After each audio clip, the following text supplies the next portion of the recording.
China rebuilds its empire. Guiding question. How did China rebuild its empire after years of war? The Han Dynasty of China came to an end in 220 CE. For the next 300 years, China had no central government. The country collapsed into separate kingdoms, and the Chinese people suffered many hardships. Warlords, military leaders who ruled local territories fought each other.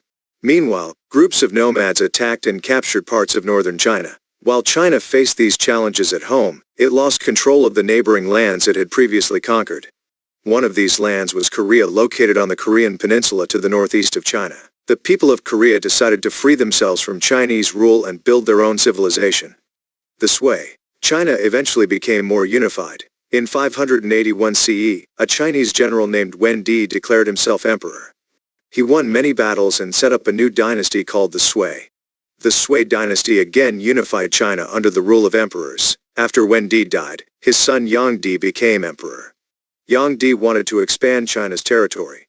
He tried to regain lost lands. His army fought the Koreans, but it was badly defeated. Within China, Yang Di had more success at expanding his dynasty.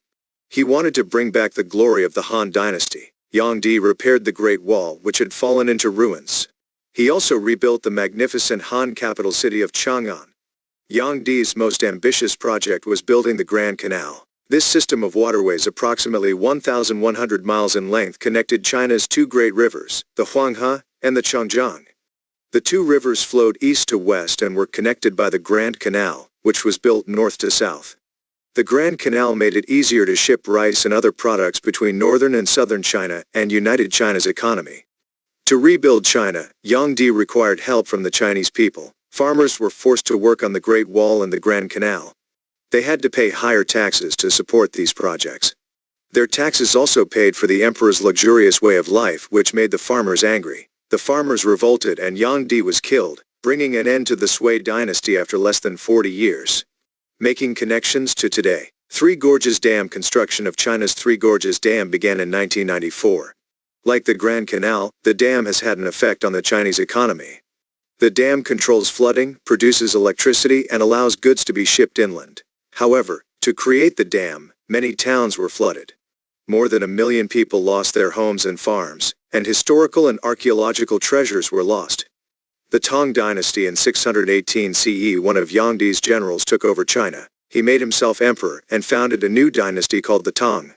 Unlike the short-lived Sui, the Tang Dynasty lasted for nearly 300 years, from 618 to 907 CE. Tang rulers worked to restore a strong central government in China. They made many reforms, or changes, to improve the government. The most powerful Tang emperor was named Taizong. He brought back the system of civil service examinations. Once again, government officials were selected based on how well they did on exams rather than on their family connections. Taizong also gave land to farmers, and brought peace and order to the countryside. During the late 600 CE, Empress Wu ruled China. She was the only woman in Chinese history to rule the country on her own. Empress Wu was a powerful leader who added more officials to the government and strengthened the military. Biography: Empress Wu. Empress Wu was young when she joined Emperor Gaozong's court. She ruled China in his name during his many illnesses. After the death of Emperor Gaozong, Empress Wu's sons ruled. In 690 CE, she overthrew her second son. Wu won the respect of the people because of her ability and her determination to make China stronger. Growth and trade. Tang rulers worked to restore China's power in Asia. They expanded their rule westward to the plateau of Tibet, an area north of the Himalayas. The Chinese also took control of the Silk Road and northern Vietnam. They increased trade with other parts of Asia, and forced neighboring states, such as Korea, to pay them tribute. As trade increased, Chinese cities became wealthy. Chang'an, the Tang capital, grew to be the world's largest city. About 1 million people lived there. Visitors were impressed by its wide avenues and large market squares. Merchants in Chang'an sold goods from places as far away as India and Southwest Asia. By the mid-700 CE, however, the Tang faced growing challenges to their rule. The Tang battled the Abbasid Caliphate for control of Central Asia. With a defeat at the Battle of Talas in 751 CE, the Tang retreated from Central Asia and gave up control of the Silk Road. Trade and the economy suffered. Revolts by Chinese farmers further weakened the Tang. In response, the Tang rulers hired Uyghurs, a Turkish-speaking people in the northwest to fight for them. However, it was too late. Continued unrest led to the fall of the Tang rule in 907 CE, the Song dynasty. After the fall of the Tang, military leaders ruled China. Then in 960 CE, one of the generals became emperor and founded the Song dynasty. The Song governed from 960 to 1279 CE, and created the strongest and most centralized government in the world at that time. During this time, commercial and technological advancements allowed the Chinese to enjoy economic prosperity and make many cultural achievements. From 960 to 1127, the Song capital was in northern China. While China prospered, the northern Song fought several kingdoms of nomadic tribes in the north and west. Eventually one of the kingdoms overran northern China and captured the emperor. The surviving Chinese leaders formed a new dynasty, the Southern Song, and moved the government south to the city of Hangzhou on the coast near the Changjiang Delta. The Southern Song ruled southern China from 1127 to 1276. Buddhism in China. Guiding question: why did Buddhism become popular in Tang China? Traders and missionaries from India brought Buddhism to China during the 100 CE. At the time the Han dynasty was in decline, and civil war soon broke out in China. Many people died from the fighting, hunger, and lack of shelter. Buddhism taught that people could escape suffering by following its teachings. As a result, many Chinese seeking peace and comfort became Buddhists. Making connections. Reunification and Buddhism. By the time Wen Di had been emperor of the Sui dynasty for about 20 years, he had reunified China, and the empire was at peace. The population was increasing, taxes were being collected, and people were productive. Wen Di, however, was not satisfied. He was on bad terms with his wife and sons. Many of his lifelong friends had died. His friendships with others ended because of his wife's jealousy. Although the Chinese government officially supported Confucianism, Wen Di turned away from it and became Buddhist. Under his rule, shrines were built, and Buddhist observances were acknowledged throughout the empire. Buddhism brought together people of all regions and classes. It became the dominant religion and a unifying point in the culture of China. How did Tang rulers view Buddhism? Early Tang rulers did not practice Buddhism, but they did not interfere with its following in China. They approved the building of new Buddhist temples and shrines. Many Chinese Buddhists joined religious communities called monasteries, where they lived, worked, and worshipped. The men in these communities were monks, and the women were nuns. Buddhist monks and nuns helped local people by running schools and providing food and shelter for travelers. Monks also served as bankers and provided medical care. Although numerous Chinese became Buddhists, a large part of the population opposed the religion. Many believed that Buddhist temples and monasteries had grown too wealthy because of the donations they received. Others believed that monks and nuns weakened respect for family life because they were not allowed to marry.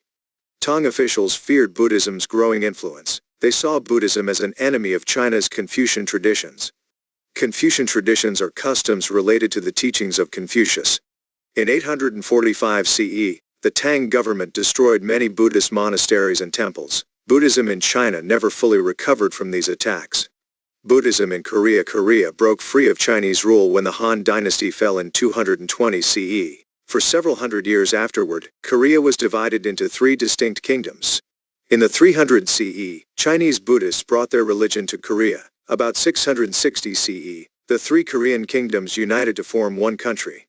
Because the new Korean government favored Buddhism, the religion attracted a large number of followers throughout Korea. Buddhism later spread from Korea to the nearby islands of Japan. In 552 CE, a Korean king sent missionaries to the Emperor of Japan. The missionaries brought Buddhist writings and a statue of the Buddha. They also brought a letter from the king that was meant to influence the Emperor of Japan. As time passed, many people in Japan became Buddhists. In a letter to the Emperor, the Korean king wrote about Buddhism and its teachings. This religion is the most excellent of all teachings.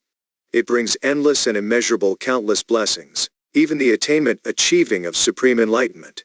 Moreover, the religion has come over to Korea far from India, and the peoples are now ardent, eager followers of its teaching. From Nihonji. Revival of Confucian ideas. Guiding question: how did Confucian ideas shape China's government? Confucius believed that a good government depended on having wise leaders. The civil service examinations begun by Han rulers were based on Confucian principles. The exams helped provide China's government with well-educated, talented officials. After the fall of the Han dynasty, China had no central government to give civil service examinations. Confucianism went into decline, and Buddhism won many followers with its message of escape from suffering. Tang and Song rulers worked to return Confucianism to the respected position it had held previously in Chinese society. Confucianism supported these leaders with a reason for their rule, called the Mandate of Heaven, which said that the Chinese king's right to rule came from the gods.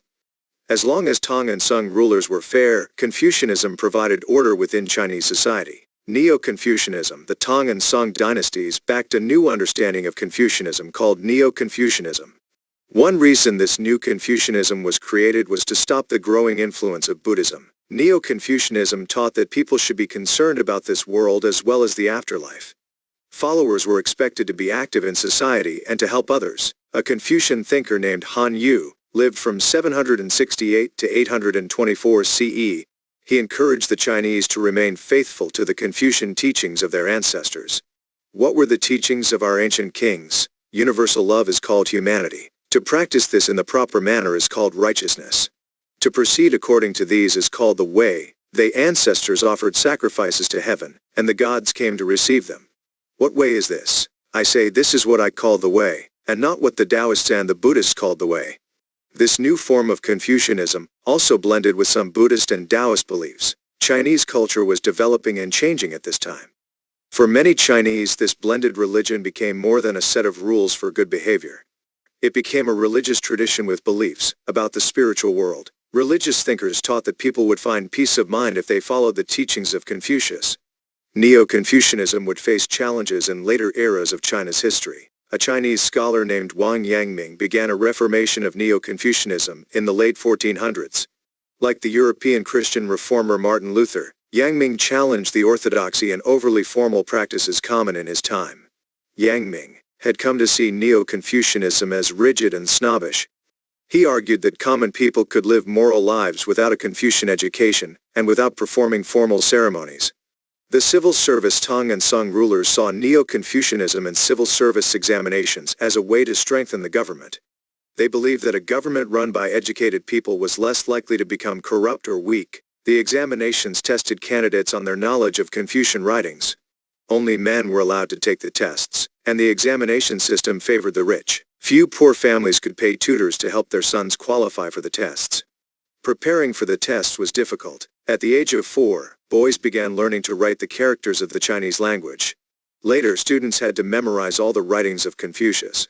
They had to recite the writings aloud. After years of preparing, the boys took the exams. Despite all the hard work, only 1 in 5 boys passed the tests. Those who did not pass usually found jobs, teaching or helping government workers, but they were never given a government job. Over the years, the examination system created a new class of leaders in China. This group was made up of scholar officials. Strict rules set the scholar officials apart from the rest of society. One rule was that the scholar officials could not perform any job that required physical work. These scholar officials influenced Chinese thought and government well into modern times. Citizenship process rules and laws as in Imperial China. Most people who apply for government jobs in the United States must take a civil service examination. Before the late 1800s, most government posts in the United States were appointed. Many people were placed in important jobs because of their political connections.